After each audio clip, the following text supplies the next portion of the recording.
बिहार चुनाव ब्रेकिंग देख रहे हैं आप और मैं हूं आपके साथ परवीन शेख।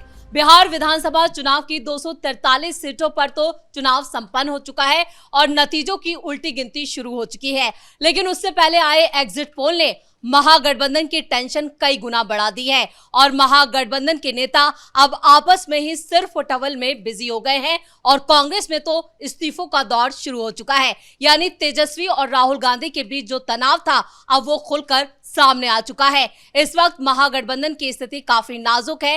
एनडीए एक बड़ी बढ़त के साथ बिहार में अपनी सरकार बनाने की तैयारी में है, तो दूसरी तरफ तेजस्वी और राहुल गांधी दोनों ही खेमों में हलचल तेज है और कई बड़ी संख्या में जो नेता हैं वो पार्टी छोड़ने की जुगत लगा रहे हैं, या तो इस्तीफा दे दिया है या इस्तीफा देने की तैयारी में है। और इस पर ज्यादा चर्चा के लिए मेरे साथ मौजूद हैं मेरे दोनों सहयोगी नवेंदु झा और हर्ष भारद्वाज।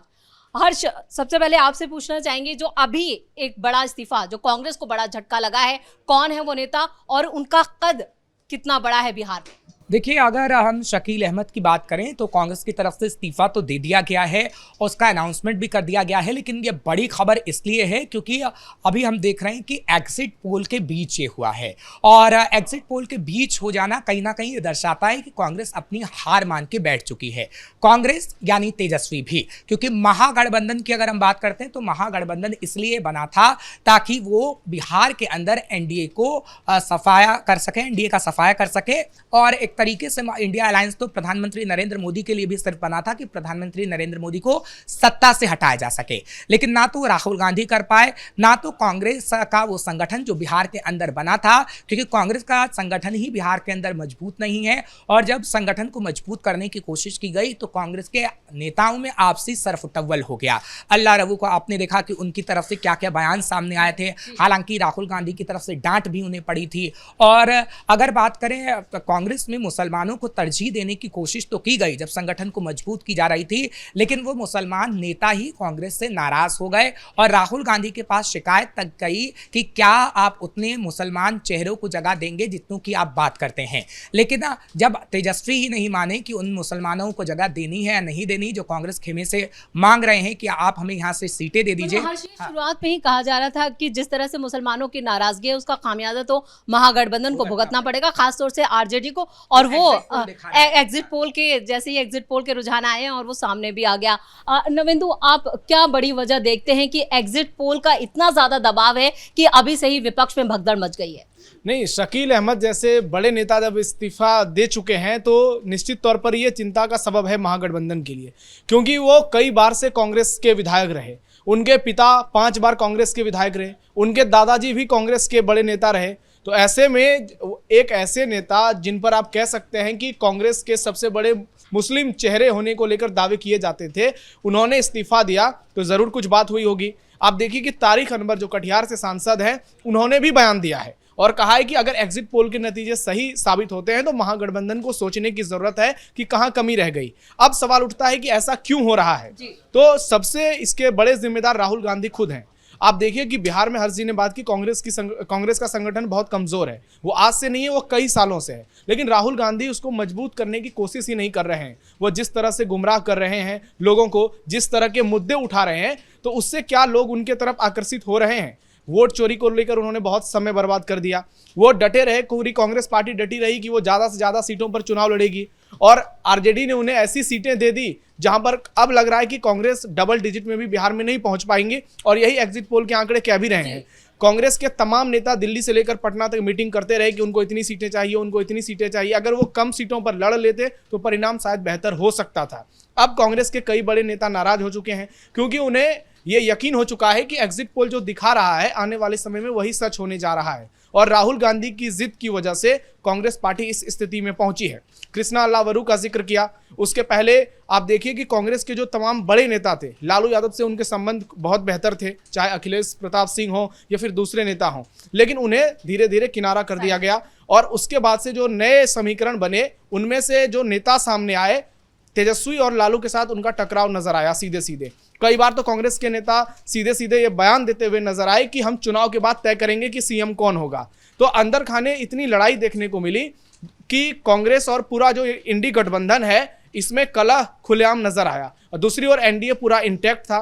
नीतीश कुमार को लेकर बीजेपी ने शुरुआत में कुछ नेताओं ने बयान दिए कि हम चुनाव के बाद तय करेंगे, लेकिन जैसे जैसे चुनाव नजदीक आता गया एनडीए गठबंधन इंटैक्ट होता गया और कई ऐसे नेता थे जो बीजेपी से भी बागी होकर चुनाव लड़ रहे थे। अमित शाह की भूमिका को भी इनकार नहीं किया जा सकता, जिन्होंने छोटे छोटे नेताओं से भी अलग बैठकें भी की और जो भी मनमुटाव था, जो मतभेद थे, उन्हें दूर करने की कोशिश की गई। लेकिन कांग्रेस में ऐसा नजर नहीं आया। लेकिन फिलहाल जो कांग्रेस की अभी स्थिति है, इसी तरह क्या आरजेडी में भी इस तरह की भगदड़ देखने को मिल सकती है? वहां भी कई बड़े नेता तेजस्वी को छोड़ सकते हैं। देखिए, भगदड़ तो पहले से ही देखने को मिल रही थी, जब कुर्ता फाड़ प्रदर्शन हो रहा था और रितु जायसवाल तक ने ये कह दिया था कि तेजस्वी ने किस तरीके से पैसे मांगने का काम किया है, नोटों की गड्डी उनके जेब में रखी जाएगी तभी वो टिकट देंगे। और ऐसे तकरीबन 20 नेता थे जिन्होंने ऐसी बात कही थी और तेजस्वी पर बड़े आरोप लगाए थे। लेकिन अभी भी सरफुटअव्वल कम नहीं हुआ है आरजेडी में, क्योंकि आरजेडी पहले से ही दो खेमे में बढ़ती हुई नजर आई थी। एक तो आप देखिए कि उनके समर्थक दो खेमे में बढ़ गए थे जब से तेज प्रताप अलग हुए। वो समर्थक जब दो गुटों में बटे तो उसका नुकसान तो हुआ ही। लेकिन जब उम्मीदवारों की बात आई, जब वो उम्मीदवार जो ये कह रहे थे कि हमने जमीनी स्तर पर काम किया है और पिछली बार हम जीतते जीतते हार गए थे, चाहे वो 1% से हो या फिर 20% से हो, और उनको वो दावा कर रहे थे कि इस बार हम जीत सकते हैं, लेकिन तेजस्वी ने उनको मौका नहीं दिया। और इसी वजह से ये कहा जा रहा है कि अभी तेजस्वी की नैया एग्जिट पोल में डूबती हुई नजर आ रही है, क्योंकि उन उम्मीदवारों पर भरोसा जताया गया जो उम्मीदवार पैसे वाले थे, जो उम्मीदवार कहीं ना कहीं गुंडाई दिखाते थे, दबंगाई दिखाते थे, और ऐसे कई नेता इसमें शामिल हैं। और उन पर जब टिकट बंटवारा जो था वो सबसे ज्यादा यहाँ पर भारी पड़ गया, और कांग्रेस पर तो टिकट बेचने के नवेंदु आरोप भी लगे कि 5-5 करोड़ रुपए में टिकट बेचे गए, और शायद इसी का ये खामियाजा है जो एग्जिट पोल के जो रुझान आए वो इसी तरफ इशारा करे कि कांग्रेस की स्थिति सबसे ज्यादा नाजुक। कांग्रेस के पास पहली बात तो हर जहां उन्होंने अपने उम्मीदवार उतारे हैं, बहुत सारी ऐसी सीटें थी जहां जिस सीट को लेने के लिए कांग्रेस तैयार ही नहीं थी। लेकिन कांग्रेस की जिद कुछ ऐसी थी कि आरजेडी को कांग्रेस को सीटें देनी पड़ी, और फिर उसमें से बहुत सारी ऐसी सीटें आई जहां पर दूसरी पार्टियां लड़ने वाली थी, चाहे वीआईपी हो, सीपीआई हो, सीपीआई-एमएल हो, तो उनकी सीट कांग्रेस के पाले में दे दी गई। लेकिन कांग्रेस को भी ये बात मालूम था कि जो सीट उनको दी गई है वहां पर वो बेहतर प्रदर्शन नहीं कर सकते हैं। लेकिन उसके बावजूद भी राहुल गांधी ने पूरी दमखम लगाने की कोशिश की, अंतिम समय में उन्होंने डुबकी भी लगाई तालाब में, लेकिन इन सब का कोई असर नहीं हुआ, क्योंकि ग्राउंड पर कांग्रेस के कार्यकर्ता मेहनत करते हुए नजर नहीं आए। कई सीटों पर फ्रेंडली फाइट तक देखने को मिल गई, और आप देख लीजिए कि फ्रेंडली फाइट नहीं थी, आपस में लड़ते झगड़ते, सो कॉल्ड फ्रेंडली फाइट थी, आपस में तो लड़ ही रहे थे, ये तो हर किसी को मालूम है। और इसका खामियाजा क्या हुआ कि यदि आप एक सीट पर फ्रेंडली फाइट कर रहे हैं तो उसके आसपास के कई सीट इससे प्रभावित हुए। इसी तरह से करीब 6 से 8 सीटें रही जहां पर आरजेडी, कांग्रेस, सीपीआई के उम्मीदवार आपस में लड़ते रहे, और टिकट बेचने का आरोप है, ये तो कोई पहली बार हुआ नहीं है। राहुल गांधी जिसको चाहते हैं उसको टिकट देते हैं, और अगर वो इतनी काबिलियत देखकर टिकट दिए होते तो शायद 3 टर्म हो गए हैं, अभी तक लोकसभा में कांग्रेस 100 सीटों तक नहीं पहुंच पाई है। जब वो दिल्ली में चुनावी मैनेजमेंट नहीं कर पा रहे हैं तो बिहार में चुनावी मैनेजमेंट करना तो उनके बस की बात ही नहीं है, और तेजस्वी यादव इस बात को समझते हैं। इसलिए पीएम मोदी भी जब भागलपुर चुनावी रैली करने पहुंचे थे तो उन्होंने कहा था कि राहुल गांधी मतलब कांग्रेस पार्टी को ऐसी सीटें दी गई है जहां पर कांग्रेस जीत ही नहीं सकती, और आरजेडी ने सारी मजबूत सीटें अपनी पास रख ली। और आप देखिए एग्जिट पोल भी वही आंकड़े दिखा रहे हैं जिसमें कि कहा जा रहा है कि आरजेडी जो है वो सबसे बड़ी पार्टी बन सकती है, और कांग्रेस डबल डिजिट में जाती हुई भी नजर नहीं आ रही है। तो इन सब के जिम्मेदार पूरी तरह से राहुल गांधी हैं, और ये जो टिकट बांटा गया है, जो लोग इसमें शामिल थे, अब उनको जब ये परिणाम आ जाएंगे तब समझ में आएगा कि गलती कहां पर हुई थी, लेकिन तब तक बहुत देर हो चुकी होगी। और अब अगले 5 साल कांग्रेस को इंतजार करना पड़ेगा। अगले साल हो सकता है कांग्रेस कुछ और डिमांड करे, उससे पहले लोकसभा चुनाव होंगे, लेकिन राहुल गांधी ने कांग्रेस पार्टी की नैया बिहार में पूरी तरह से डुबा दी है।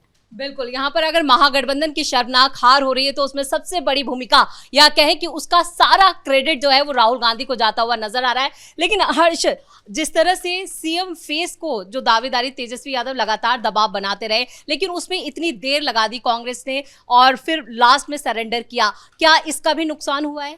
बिल्कुल, देखिए आखिरी समय तक नहीं पता था कि आखिर सीएम फेस कौन होगा। उससे पहले आपको तैयारी करनी चाहिए थी उन मुद्दों को भुनाने की जिस मुद्दों को आप भुनाना चाहते थे। आपको तैयारी करनी चाहिए थी उन मुद्दों को बताने की जिस मुद्दे पर जनता विश्वास कर सके। लेकिन एंड टाइम तक आते आते हमने देखा कि नजर आया महागठबंधन, जबकि उससे पहले सरफुटअव्वल ही हो रहा था, अपने अपने उम्मीदवारों की ये लिस्ट जारी की जा रही थी, और उसके बाद अशोक गहलोत आते हैं और आकर ये ऐलान करते हैं कि तेजस्वी ही सीएम होंगे। हालांकि तेजस्वी की जो बॉडी लैंग्वेज बताती थी वो ये था कि तेजस्वी ने जबरदस्ती वो नाम फाइनल कराया है। तो कांग्रेस ने आरजेडी की नैया तो उसी वक्त डुबो दी थी जब राहुल गांधी बिहार में यात्रा कर रहे थे। लेकिन खासतौर पर अगर कांग्रेस का जिक्र किया जाता है तो कांग्रेस के पास ना बिहार में संगठन मजबूत है, ना तो कोई ऐसा चेहरा है जिस चेहरे पर विश्वास किया जा सके। और राहुल गांधी के तो आप जानती हैं कि राहुल गांधी ने अब तक जहां जहां मेहनत की है वहां वहां कांग्रेस की नैया डूबी ही डूबी है, क्योंकि उन्हें वो स्ट्रेटजी ना पता है, ना वो इतनी अच्छी राजनीति जानते हैं। और इसी वजह से रहा है कि राहुल गांधी को साइडलाइन करके बड़े बड़े नेताओं की ताजपूछी कांग्रेस में हर जगह अब की जा रही है। क्योंकि ये पहले गलती अगर स्वीकार कर लेती कांग्रेस तो आज ये नतीजा ना भुगतती कि बड़े बड़े जो नेता थे वो पार्टी से अलग हो गए, उन्होंने अपनी अलग पार्टी बना ली या वो दूसरी पार्टी में शामिल हो गए। तो अब कहीं ना कहीं कांग्रेस समझ रही है, लेकिन बहुत देर हो चुकी है। अगर आप देर से समझते हैं तो उसका खामियाजा तो आपको भुगतना ही पड़ता है। लेकिन राहुल गांधी अब समझे तो जरूर हैं, लेकिन राहुल गांधी और कितनी राजनीति में मजबूत होते हैं, कब तक होते हैं, ये तो देखने वाली बात होगी। क्योंकि आप राजकुमार जरूर हैं, लेकिन उसके साथ साथ आप राजनेता हैं। राजनीति को आपको समझना होगा। बिहार की राजनीति, उत्तर प्रदेश की राजनीति अलग होती है, पूरे देश की राजनीति के लिए बने ही नहीं है हर्ष वो। चलिए, इस तमाम जानकारी के लिए बहुत बहुत धन्यवाद आप दोनों का। तो जिस तरह से कांग्रेस में भगदड़, सिर्फ अभी एग्जिट पोल के रुझान आए हैं और अगर ये रुझान नतीजों में तब्दील होते तो आप यकीन मानिए कि कांग्रेस और आरजेडी में कई बड़े नेताओं के इस्तीफे तैयार हैं। क्योंकि अभी पहला विकेट जो है वो सिर्फ कांग्रेस में गिरा है और कांग्रेस में कई नेता लाइन लगाकर खड़े हैं एक के बाद एक पार्टी छोड़ने के लिए। और इसका सारा ठीकरा या कहे सारा क्रेडिट राहुल गांधी को जाता है। यानी एग्जिट पोल आते ही सबसे ज्यादा भगदड़ महागठबंधन में मची है। बड़ी खबर में मेरे साथ नहीं, कैमरामैन कुणाल के साथ मैं परवीन शेख, कैपिटल टीवी।